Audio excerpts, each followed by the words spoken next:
Welcome to Running Hot, Action Network's motorsports betting podcast. I'm your host, Nick Giffen, predictive analyst here at Action Network. And joining me, as always, my co-host, Stephen Young of Roto Grinders, better known as Stevie TPFL.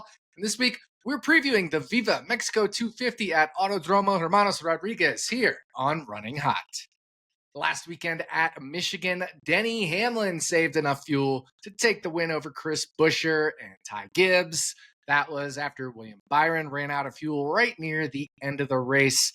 That gives Denny Hamlin his third win of the year. Stevie, I know I enjoyed Michigan. I think it had a little bit of everything. What were your thoughts on Michigan? I think Michigan is a great racetrack for the next gen car. We talk about this, right? Like multiple grooves. We saw fast cars being able to make passes. We saw momentum passes, I think is the best way to put it with this next gen car, where if you get too wide, you're going to see a 3-wide pass and a really fast pass. So I thought the racing was good. Shout out to Denny. That was really cool to see him win. I know you and I were both probably rooting for Denny to run out of fuel in the last lap.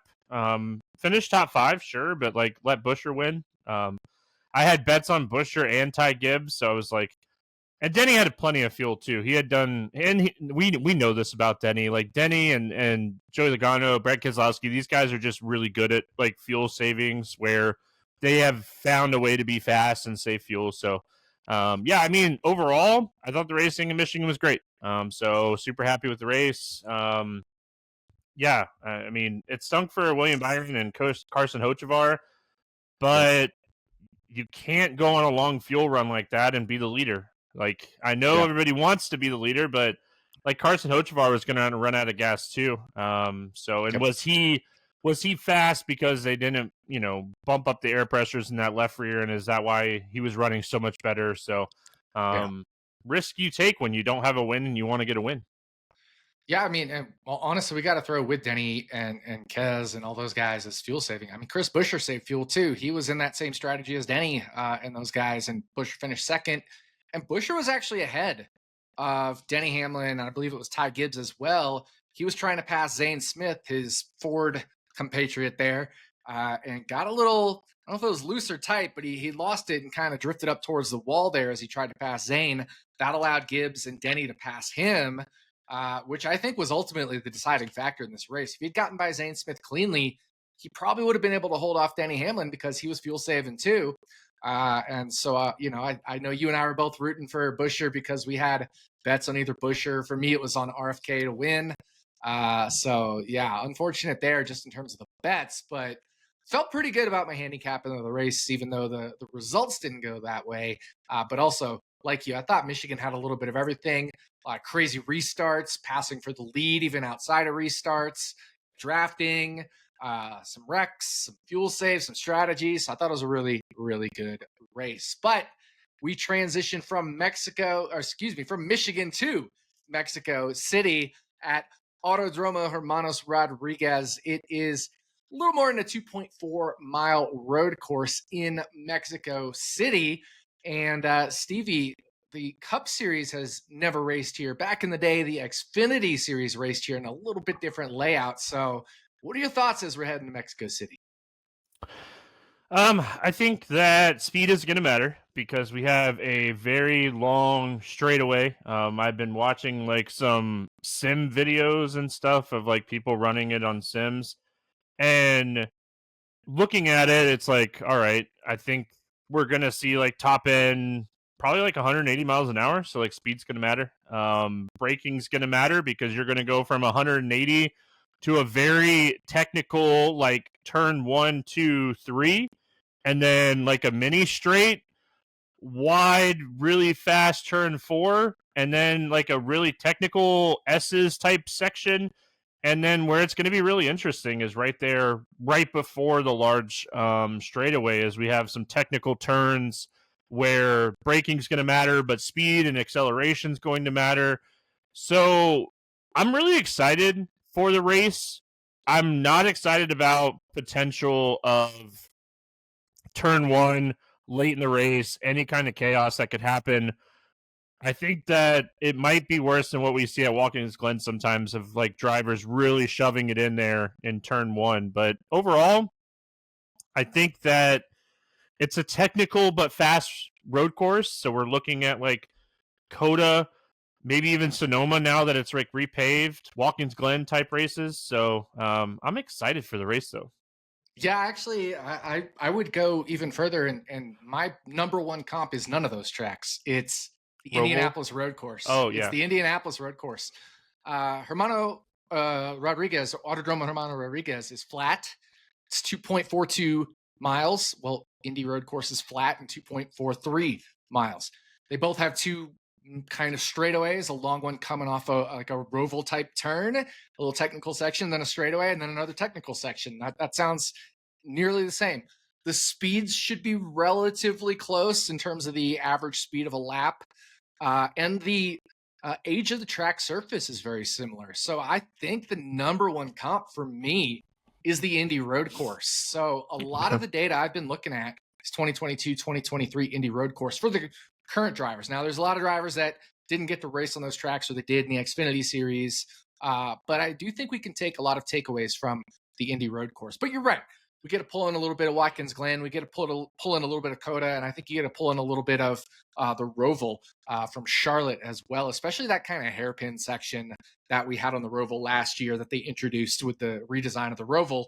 That hairpin section kind of exists right at the end of this Mexico City track as well. So that little dive bomb corner there.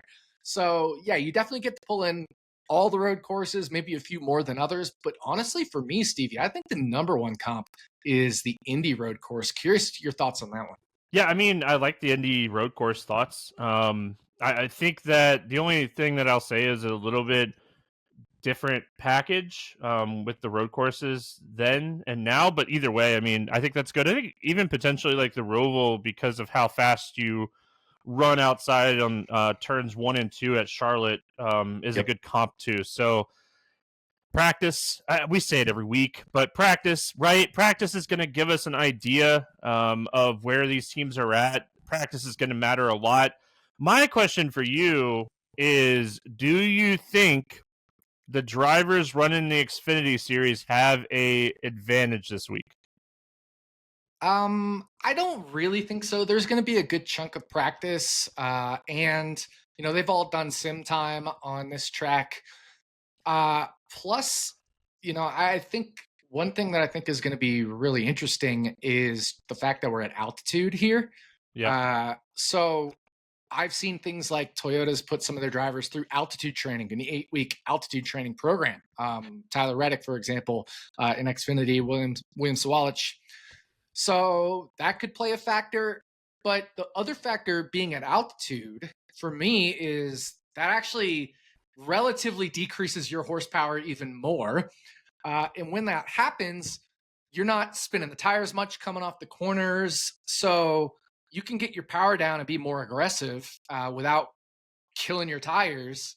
And so I think that makes the aggressive drivers actually have an advantage because they're not going to be destroying their tires like they would at some other tracks. So for me, your aggressive drivers versus your tire management drivers, tire management drivers lose their edge of tire management if we're having a little bit less horsepower, a little bit power down coming off some of these corners. So I think, we see at tire management tracks, your Christopher Bells, we've seen a little bit of Ty Gibbs, we've seen William Byron, these guys be really good at tire management road courses. Whereas on the flip side, we've seen your Reddicks, your Larsons, some of these drivers be really good on courses where you don't have to manage tires as much. And then there's some in-betweeners, your Chase Elliott's, your Ryan Blaney's. They can both be aggressive and be tire management types. So I think it's going to be really interesting to see what happens there in terms of aggression versus tire management. Yeah, I mean, I think that's good points too. I love tire management, more road course type races. So again, I think the biggest question mark for me is turn 1, that high speed to braking zone, because I feel like you give a bump to AJ and you give a bump to SVG in that section because they're just they're going to be able to outbrake. But kind of what I was asking about the Xfinity race is because I feel like you can learn marks a little bit more on like where break and where to potentially stop more. But I mean, you're not wrong with like the practice. They are getting plenty of practice times. We get like a 50-minute session, and then they get like an hour to adjust cars, and then like another 20-minute session to kind of finish it out. So you're not wrong in that aspect of like thinking of like we're getting a lot of time on the track on Friday before we even qualify on Saturday. So they'll be able to make quite a few adjustments to these cars because realistically NASCAR wants a very competitive race, so they're giving these teams a little bit more time than usual. Yeah, and honestly, I think turn one is going to be similar to turn one at the Indy Road Course, right? Both of them are coming off of a kind of a oval track turn onto a really long straightaway, and then a hard 90-degree braking right-hand turn into turn one. It's just a little bit longer of a straightaway for the Mexico City race than Indy, but very similar. So again, that just comes right back to the Indy Road Course, and we've seen AJ Allmendinger win an Indy Road Course race. We know SVG is going to be very good anywhere. But also, I'm definitely going to be leaning on the Indy Road Course when I'm making my picks this week, as you'll see in my picks. So, Stevie, let's dive into those bets. We'll drive through the race stage by stage, giving a pick in stage one as our shorter odds bet. Then another pick in stage two as our longer odds bet. Finally, we'll race through stage three and end up in victory lane with our combined favorite bet. So it's time to throw the green flag on the Viva Mako 250 and fire off for stage one. Okay, first stage, Stevie. We're going to be very different in stage one because you're on this driver and my bets are basically fading this driver. So this is going to be a good debate here in stage one.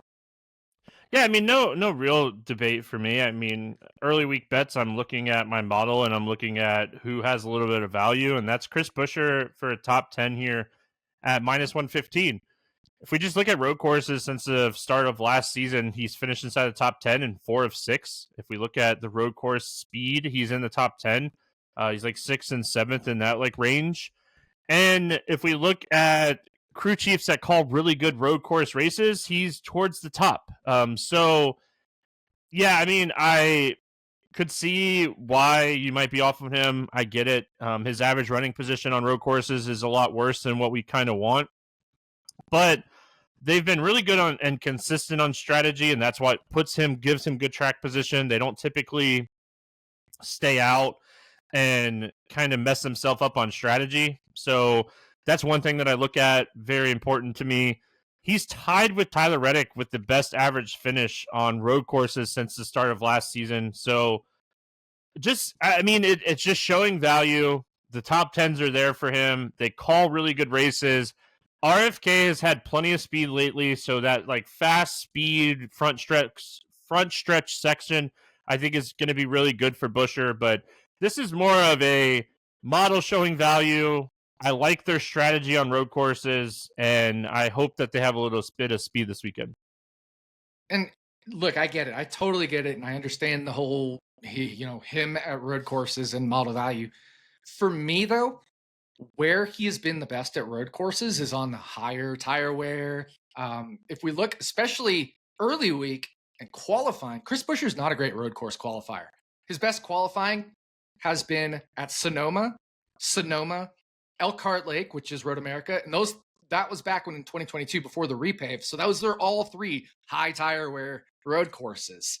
Then it was Watkins Glen and Watkins Glen, which again, more of a medium-ish tire wear. And then it's all the lower tire wear tracks where he's not qualified as well. And I think we're going to see that with Mexico City. So I'm actually kind of okay waiting on this, and maybe you can get a better number, but I totally get if you're showing value now, bet it now too. So like for me, it's a little bit of each.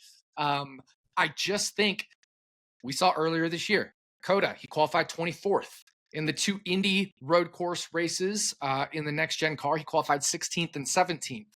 And we're in a spot here where Chris Buescher in the points is 12th or so in points, I think it is, and he's inside that cut line. There's a non-zero chance, like if he qualifies 24th, like at Coda, you can't really get on the race-winning strategy if 15 other guys or 16 other guys in front of you are going to be on the race-winning strategy. You're just going to come out 17th. You may as well take the stage points and be 6th on your strategy and hope you get some interesting cautions. So I'm not quite there on Chris Buescher as kind of a rebuttal to your bet, but I very much get if you have model value, you want to bet him now too. Yeah. Yeah, for sure. So, just interesting. And that's going to lead me to my stage one bets. And I'm going to go for some top Ford bets as a fade of Chris Buescher early in this week. So, definitely different for me and Stevie, and that's okay. And I think this is where, to the listener, you want to pick and choose your bets. We're in a brand new track. We're kind of in a unique situation. You probably shouldn't go crazy here.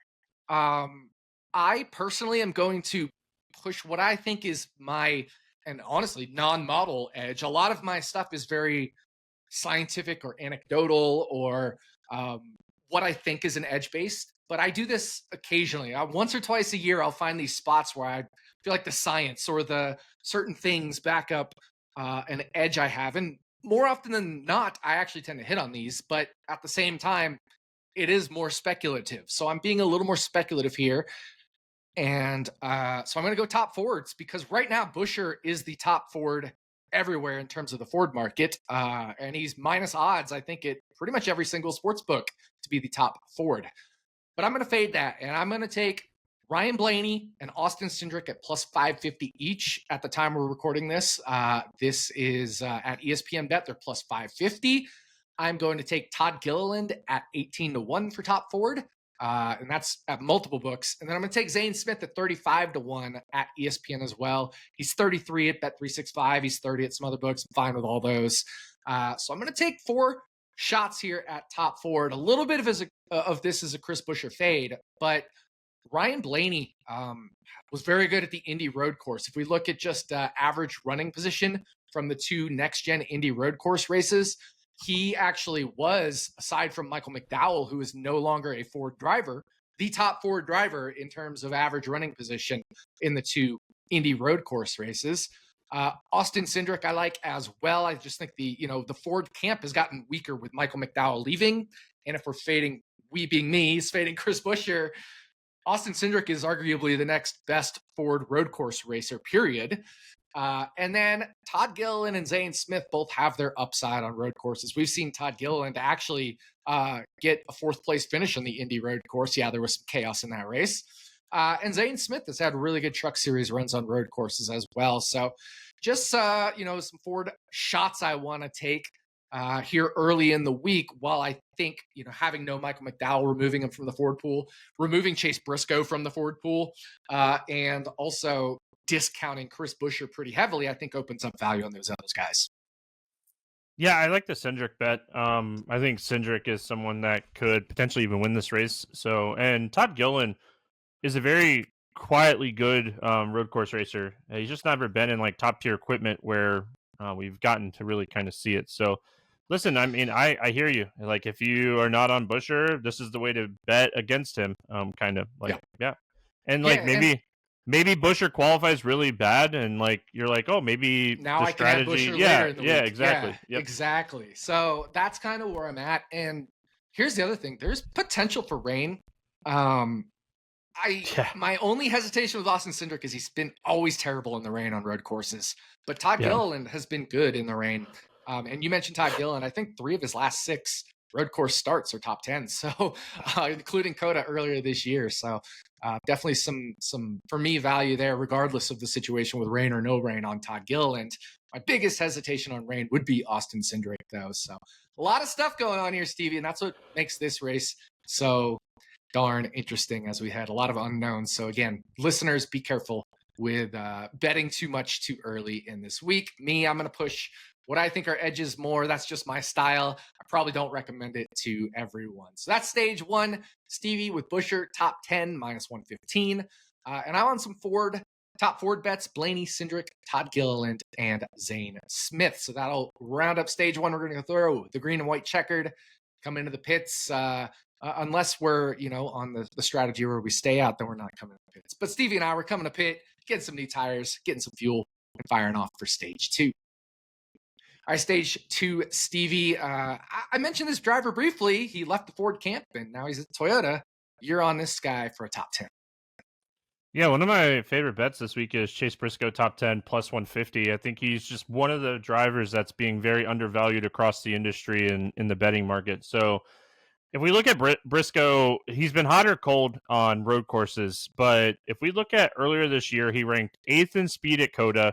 He ran around 10th almost the entire that race. So he didn't have the finish. He finished 14th, but this team is it's firing on all cylinders right now. Chase Briscoe is learning how to drive with JGR. He's learning the Toyota speed. He's learning the different aspects of Toyota, and he has been, I mean, what is it? 3 straight poles, and like speed is there. A lot of stuff keeps happening to him where like he can't put a whole race together, and we've talked about that with Ty Gibbs. But realistically, the speed is there for Briscoe. I think Briscoe is a very underrated road course racer. I think Briscoe is very good at braking type racetracks. So, yeah, I mean, I think Chase Briscoe is just being undervalued because the finishes, like if we look at average finish for Chase Briscoe in like since the beginning of last year, he only has one top 10. His average finish is like 22.7. But I don't care as much about that.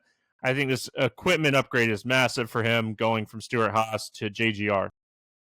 Yeah, I agree with you. And Chase Briscoe is one of my favorite plays this week, just in general. Chase Briscoe, when we talk about the Indy Road Course, he won the first Xfinity race there at the Indy Road Course. He nearly won the first Cup Series race. That was pre-next gen. That was the final year of the Gen 6 car, 2021. He and Denny Hamlin got into it on the last lap after all the curbs exploded in that race. And, Chase Briscoe ended up getting a penalty. But then in the 2 next gen races, he had the 1, 2, 3, 4, 5, 6, 7, 8, 9, 10th best average running position among active drivers that are active this year. But that was while he was the Stuart Haas Racing Ford. If we look in the Toyota camp, that would put him as the 3rd Toyota driver, immediately ahead of an inactive driver now, Martin Truex Jr., who was 11th, and that's the car he's in now. So just in terms of the track type fit, I think this is great for Chase Briscoe. Briscoe was running top 10 pretty much all day at COTA until he had, I think, some contact or something happened towards the end of that COTA race, but he was extremely strong at COTA. So I think Chase Briscoe top 10 plus 150 is an absolutely fantastic bet. So we may have, disagreed a little bit in stage 1, but Stevie, I'm right here with you for your stage 2 top 10 pick. Chase Briscoe top 10 plus 150. And if you're outside of Stevie's state there, I think there's a plus 175 out there as well, at least at the time that we're recording this. So shop around as always if you can. My stage 2 pick, Stevie, I'm going to go with the guy that had the best average running position in the 2 next gen Indy Road Course races. Taking Tyler Reddick to win 9-1, taking his top 5 plus 155.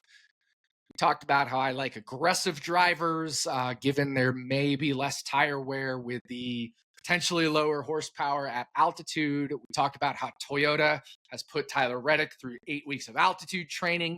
He's literally been sleeping in a hypoxic chamber and doing, exercises in it. Tyler Reddick, I just think, has all the factors pointing to him here, from a lot of the non-modelable intangibles, whether it's track type fit that we don't really know about yet, or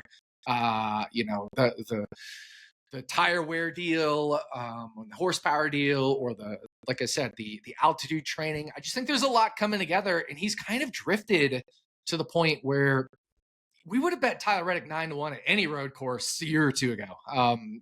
He was winning almost every road course, it seemed, but the road courses he was winning also were, other than Sonoma, it was pretty much everywhere else. And Sonoma is probably the worst comp for this track here. So I just think Tyler Reddick has gone a little undervalued on road courses. He's perfectly fine in the points. There's no way he's worried about points, so I'm not worried about him points racing. And he always qualifies top 5 at road courses. So I think he's going to be in a prime position to win here. So give me Tyler Reddick 9-1 and top 5 plus 155. Yeah, I mean, I hear you on this one, right? Tyler Reddick, at one point we were thinking like he could potentially be the best road course racer in the Cup Series. I mean, you could argue AJ, SVG, Elliott, Truex at one point, but like, I think you could even potentially put Kyle Larson in the mix on road courses now, like because of how well he's done. Bell's done well. So like, I just think like overall, Reddick has the upside to win this race. And there's a way to bet Reddick at this 9-1 odds and still get exposure to our Victory Lane pick as well. Yeah, I totally agree with that. So for stage 2, Stevie is on Chase Briscoe for a top 10 finish. I'm on Tyler Reddick, top 5 and outright to win, 9-1 at FanDuel. So that concludes stage 2. We're going to drive through stage 3 as well and end up in victory lane with our combined favorite victory lane pick. And Stevie, we already talked about this guy. What's our victory lane pick here? Yeah, we're gonna kind of hedge that Tyler Reddick 9-1 bet here with Chase Briscoe as the top Toyota, because I think realistically, you and I were talking about this earlier. Bubba, he's gotten better at road courses, but he's still not the best road course racer. Eric Jones and John Hunter are, again, they're not necessarily like the best road course racers. We don't know if Denny's even going, Right. because he said that if Jordan doesn't give birth by today, Wednesday, when we're recording this, like, we might, when this podcast comes out, like, Denny might, like, the news might be out that, like, Denny's not going, and, like, even Denny Yeah. hasn't been the best road course racer in the next gen era. So I mean, Toyota, you're kind of looking at like Reddick, Bell, and Briscoe. And again, you and I are on the same page when it comes to Briscoe. I just think he's being undervalued in the Toyota market and in the betting market in general. So we're on Briscoe for top Toyota. I really thought we were going to get our RFK bet last week. Busher was so fast at the beginning of that race. I was like, man, we look really good here. But yeah, you and I both like Briscoe here. Yeah, absolutely. Like you said, Denny may not even be going. So if early week, that's a kind of a big factor before we even know his status. Ty Gibbs has been struggling. Yeah, he got that third place finish, but he was terrible, honestly, in most of Michigan. He had the 25th best average green flag speed, the 12th best average running position. A lot of that was because of that late race run where he ran in the top 3 or 5 on fuel strategy.